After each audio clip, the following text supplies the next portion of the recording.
அனைவருக்கும் கோபிநாத்தின் அன்பு வணக்கங்கள் நண்பர்களே. நம்ம வீட்டில் குலதெய்வத்தினுடைய அருள் பூரணமாக இருக்குது அப்படின்னு உணர்ந்துக்க சில அறிகுறிகளை வச்சு நம்ம தெரிஞ்சுக்கலாம். அதில் முதலில் சொல்ல வேண்டும் என்றால், நம்ம மனசு அப்படிங்கிறது ரொம்ப மகிழ்ச்சியாக இருக்கும். எந்தவித கஷ்டம் வந்தாலும் கவலை வந்தாலும் அதை ஒரு பொருட்படுத்தாமல் கடந்து போயிடலாம் அப்படிங்கிற நம்பிக்கை ஒரு மனுஷனுக்குள்ளே வருது அப்படின்னாவே அவனோட நமது குலதெய்வம் நீங்காமல் இருக்கிறார்கள் அப்படிங்கிறத தெளிவாக புரிஞ்சுக்கலாம்.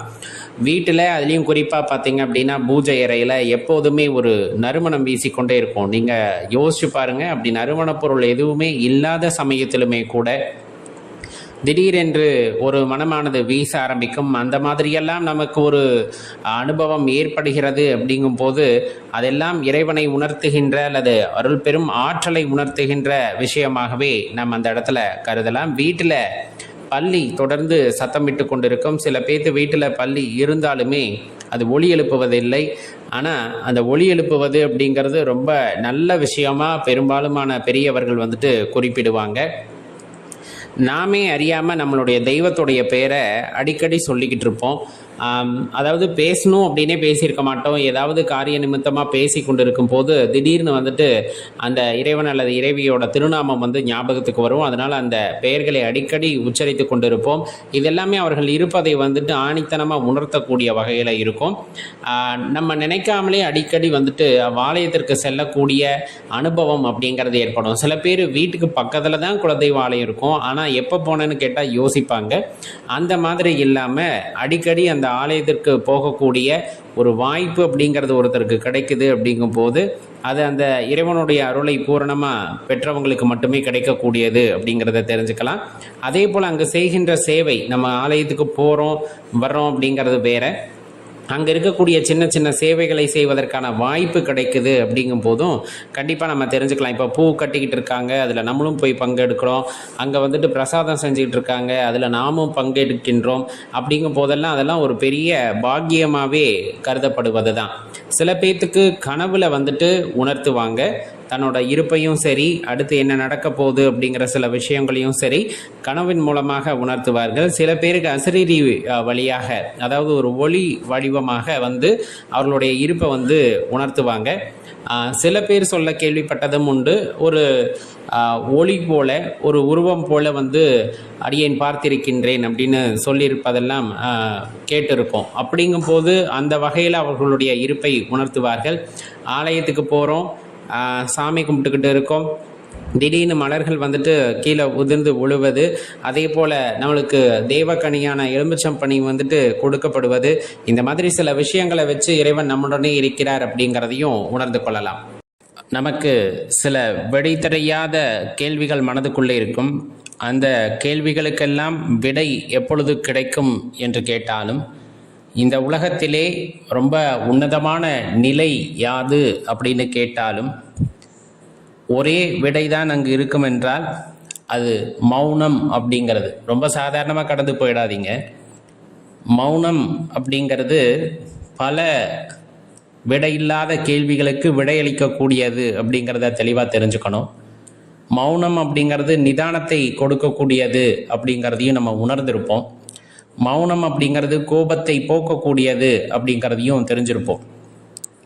அதனால தான் பெரும்பாலுமான ஞானியர்கள் வாய்மூடி மௌனியாக இருந்திருக்கிறார்கள். அப்படின்னா அதை நாம் உணர்ந்து கொள்ள வேண்டும், அதற்கு இருக்கக்கூடிய ஆற்றலை பற்றி. இந்த மௌனம் அப்படிங்கிறது நம்ம உடலுக்கு திருப்பியும் அந்த உயிர் சக்தியை புத்துணர்வு பெற செய்யும் அப்படின்னா மாற்று கருத்தே இல்லை. தொடர்ந்து பேசிக்கிட்டு இருக்கோம், நிறைய உயிர் சக்தியை வீணாக்கி கொண்டு இருக்கின்றோம். அப்படிங்கும்போது ஒரு நாளைக்கு நம்ம பேசாமல் இருக்கோம் அப்படின்னா செலவாகாத அந்த சக்தி அப்படிங்கிறது சேமிக்கப்பட்ட சக்தி அப்படிங்கிறத நம்ம கருத்தில் கொள்ள வேண்டும். அதனால தான் முடிஞ்ச அளவுக்கு ஒரு நாளாவது பேசாமல் இருங்க அப்படின்னு சொன்னது. ஒரு 24 மணி நேரம் தொடர்ந்து பேசாமல் மௌன விரதம் இருங்க அப்படின்னு சொல்கிறது. மௌன விரதம்னா நம்ம மட்டும் பேசாமல் இருக்கிறதா அப்படின்னு கேட்டால் கண்டிப்பாக அதனுடன் மனமும் பேசாமல் இருக்க வேண்டும். ஆனால் அதெல்லாம் ரொம்ப பெரிய நிலை, அது எட்டுவதற்கெல்லாம் பல காலங்கள் ஆகும். இருந்தாலும் முடிந்தளவுக்கு மௌனமாக இருக்கும் பொழுது மனதையும் அலைப்பாயாமல் கொஞ்சம் கட்டுக்குள்ளே நம்ம வச்சுருக்கோம். அப்படிங்கும்போது அது அந்த உயிர் சக்தியை சேமிப்பதற்கு உதவும் அப்படிங்கிறத தெரிஞ்சுக்கணும். இதை முறையாக நம்ம கடைபிடித்து வந்தோம் அப்படின்னாலே வாழ்க்கையில் பெரும்பாலுமான துன்பங்கள், ஏமாற்றங்கள், கஷ்டங்கள் இவை யாவும் நம்மிடம் நெருங்கவே நெருங்காது அப்படிங்கிறதான் இதில் புதைந்திருக்கக்கூடிய ரகசியம் அப்படிங்கிறதையும் தெரிஞ்சுக்குங்க. இந்த மாவிலை தோரணம் கட்டுறோம் இல்லையா, வீட்டில் நல்ல நிகழ்வுகள் போது மாவிலை தோரணங்கள் கட்டுவது வழக்கம்.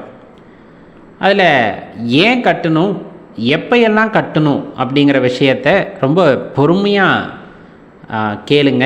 கண்டிப்பாக பயனுள்ளதாக இருக்கும். நம்ம வீடியோவை லைக் பண்ணிவிட்டு உங்கள் நண்பர்களோட மறக்காமல் பகிர்ந்துக்குங்க. அனைவரும் பலனடையட்டும் அப்படிங்கிறதுக்கு தான் கேட்டுக்கொள்கின்றோம். நல்ல நிகழ்வுகளின் போது மட்டும் கட்டக்கூடியதாக இந்த மாவிலை தோரணம்னா கிடையாது. தொடர்ந்து வெள்ளி அல்லது செவ்வாய்க்கிழமைகளிலே மாற்றி கொண்டிருக்க வேண்டும் அப்படிங்கிறத தான் இந்த இடத்துல சொல்லிக்கொள்வது. மாவிலையே கிடைக்க மாட்டேங்குது. இதை தொடர்ந்து வெள்ளிக்கிழமை செவ்வாய்க்கிழமை மாற்ற முடியுமானா குறைந்தது வாரத்திற்கு ஒரு முறையாவது ஏதேனும் ஒரு வெள்ளிக்கிழமையை தேர்ந்தெடுத்துக்குங்க அல்லது செவ்வாய்க்கிழமையை தேர்ந்தெடுத்துக்குங்க. அந்த நேரத்திலாவது மாவிலை தோரணத்தை தொடர்ந்து மாற்றி கொண்டிருங்கள். இல்லை எங்களால் அவ்வளவு முடியலைன்னா மாதம் ஒரு முறையாவது மாற்றிவிடுங்கள். ஏன்னா வீட்டில் சுபகாரியங்கள் நடக்கும்போது மட்டும் மாற்றி மாற்றி பழக்கப்பட்டுட்டு நமக்கு இது கொஞ்சம் வித்தியாசமாக இருந்தாலும் செய்ய வேண்டிய விஷயமாதலால் நாம் குறிப்பிட்டு இந்த இடத்திலே தெரிவித்துக் கொள்கின்றோம்.